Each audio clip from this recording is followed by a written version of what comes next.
वऱ्यात संसाराच्या बुडालो मी पार हाती पांडुरंगा तुझाची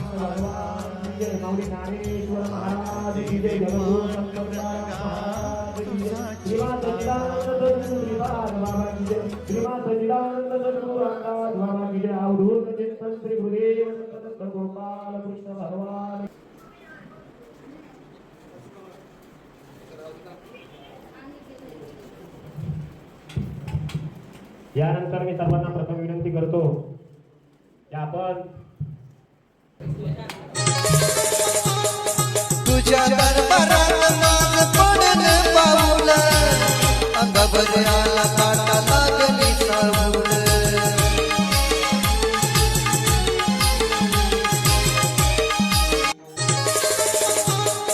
तुझ्या दरबारात माग पडन पाऊल अंगाबऱ्याला काटा लागली चावूल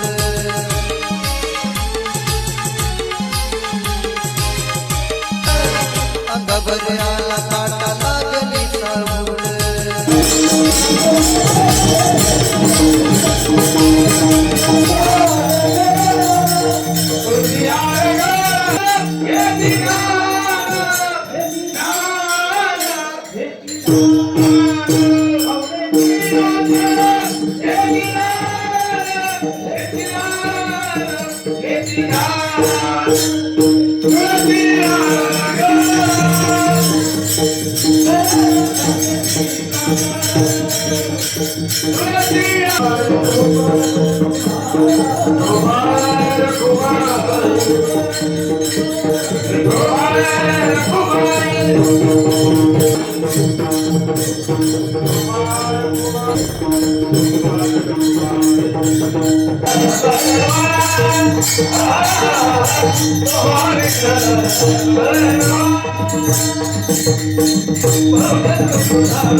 महावाक्याची दोन जोपर्यंत कानात होत नाही ना तोपर्यंत काळ कुठून कुठून नेला तरी तुझा फायदा नाही परमार्थ करून महावाक्याची भूम कानात झाली पाहिजे आणि जोपर्यंत महावाक्याची भूम होत नाही तोपर्यंत साधक विजय स्थितीला जात नाही आणि विजय स्थितीला जोपर्यंत जात नाही तोपर्यंत 184 विष्णू सुटत नाही परत परत सुपर या म्हणून याला परत या लागला पुनरुक्ती जन्म पुनरुक्ती मरण क्या जर गरज आहे त्याच्यात परत बघायचंच नाही देव काय दिसत काय देव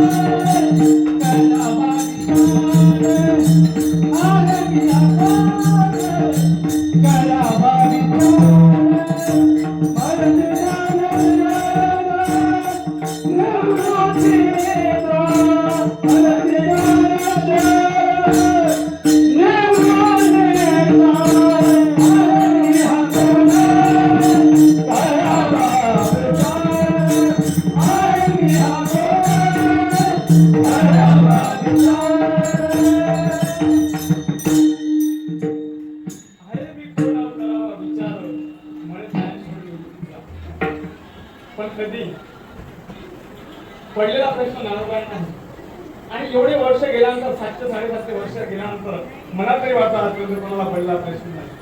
तुम्ही आपण भाग्यवान आहोत त्या रेंजमध्ये आहोत. तुम्ही आपण भाग्यवान आहोत की आपण त्या रेंजमध्ये आलो आणि श्रीगुरूंचा मार्ग नाही तर कितीतरी कल्प केले तरी ही गोष्ट करण्यासारखी नाही. करण्यासारखी आहे अजिबात करण्यासारखी गोष्ट नाही. कमीत कमी किती जन्माचं पुण्य असेल आपलं, किती जन्माचं पुण्य असेल ही गोष्ट करण्याकरिता किती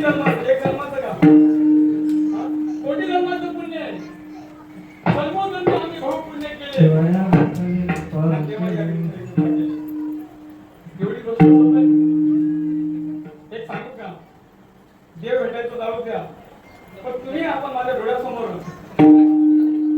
जे भेटलेत ना, ही सुद्धा एक म्हणजे एका धर्माची पुण्य नाही, एक जन्माची पुण्य नाही. आनंद धर्माचं सुखरूप चांगलं असेल, सुखरूप चांगलं पदवी असेल, आणि म्हणून या ठिकाणी अनमोल असणारे रत्न, अनमोल असणारे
कोटी समाप्रभा निर्विघ्नं कुरु मे देव सर्वकार्येषु सर्वदा वसुदेवसुतं देवं कंसचाणूरमर्दनं देवकी परमानन्दं कृष्णं वन्दे जगद्गुरुं राम कृष्ण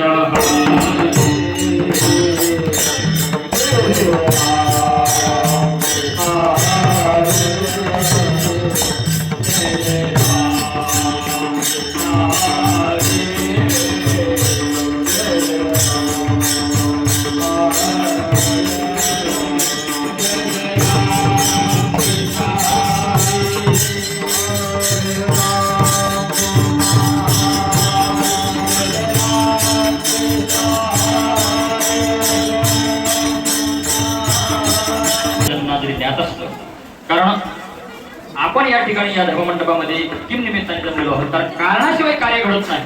मग आज एवढा समाज जर या ठिकाणी एकत्र आलेला आहे, याचं काहीतरी निमित्त असेल ना, याचं काहीतरी कारण असेल ना. कारण कारणाशिवाय कार्य घडत नसेल तर मग या ठिकाणी जर एवढा समाज जमलेला आहे, एवढा सर्व साधू संत या ठिकाणी येऊन उपस्थित आहेत, मग याच्यासाठी सुद्धा काहीतरी कारण असेल.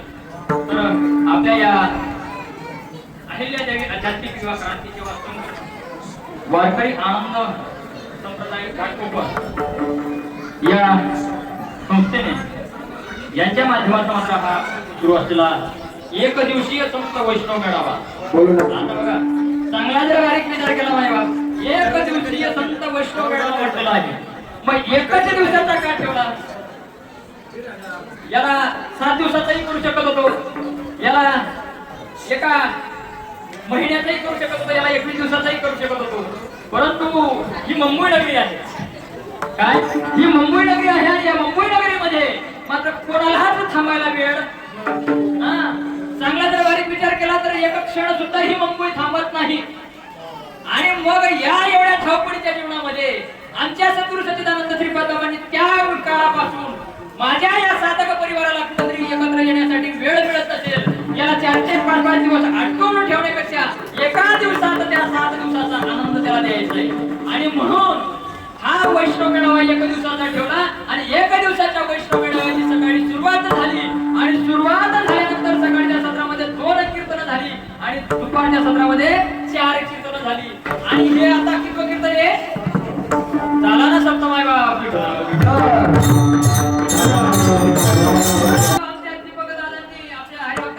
महाराज खानदेश भूषण ज्यांची जन्मभूमी खानदेश जरी असली मात्र जन्मभूमीची नाळ तशी तुटू दिलेली नाही आहे, त्याच पद्धतीने मात्र कर्मभूमी सुद्धा श्रेष्ठ मानली. आणि माझा उद्धार झाला यात काय नवल. आम्ही बिघडलो, आम्ही बिघडलो, तुम्ही बिघडा, असं सांगितलं ना. आम्ही बिघडलो, तुम्ही बी. चांगला जर विचार केला या शब्दाचा अर्थ मराठी भाषा ही आपली जशी वळवली तशी वळते म्हणे. हिला जशी वाकवली ना त्या पद्धतीने ही मराठी भाषा वागते. मग जगद्गुरु तुकोबा यांनी सांगितल्याप्रमाणे जर तिला वळवण्याचं म्हटलं तर याच्यात शब्दशः अर्थ जर काढला, आम्ही बिघडलो, आम्ही बिघडून गेलो. आता तुम्ही सुद्धा असं आहे का? असं सांगितलंय का? पण या ठिकाणी जर आपण व्यवस्थित विचार केला, आम्ही घडलो, तुम्ही बी. मग मला जो अनुभव आलेला आहे तो या घाटकोपर वासियांना सुद्धा यावा, याच्यासाठी हा वैष्णव मेळावा आहे. आणि याच्यासाठी आमचे दीपक महाराजांचा आणि त्या सर्व या आपल्या अहिल्यादेवी आध्यात्मिक परिवार जो आहे याची सर्वात कीच खंत असते आणि त्याच्यासाठी हा वैष्णव मेळावा त्यांनी 1 दिवसीय संत वैष्णव मेळावा घडवून आणला. या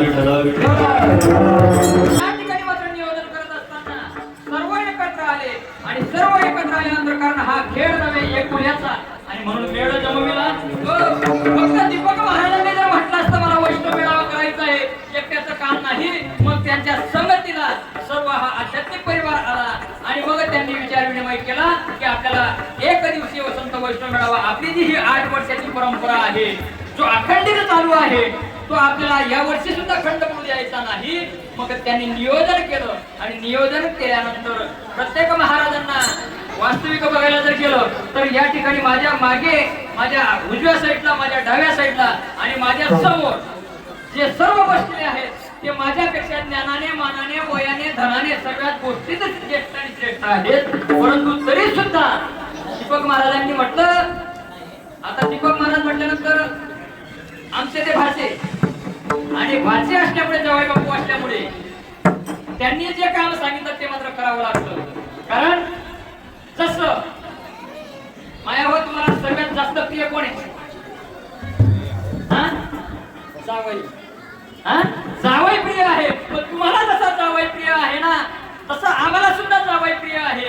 आम्हाला जावई याच्यासाठी प्रिय आहे, लोकांना जावई मिळाले ते खाणारे पिणारे मिळाले, मात्र आम्हाला जावई मिळाले ते माळकरी मिळाले, म्हणून आम्हाला जावई प्रिय आहे.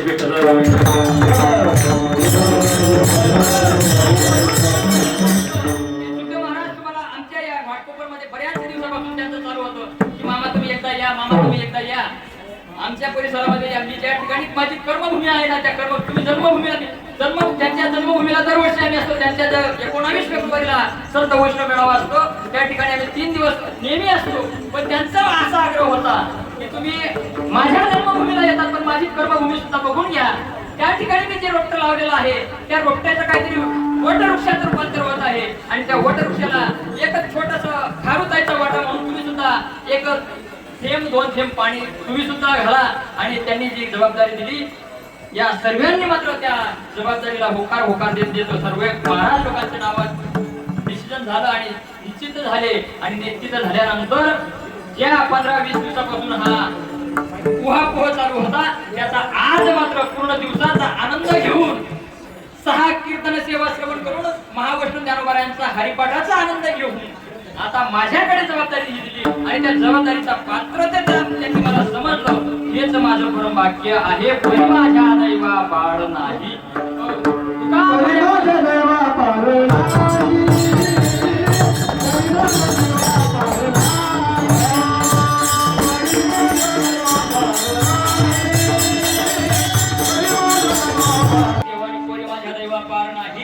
वास्तविक बघायला जर गेलो तर माझ्यापेक्षा श्रेष्ठ ज्ञानवंत गुणवंत आहेत.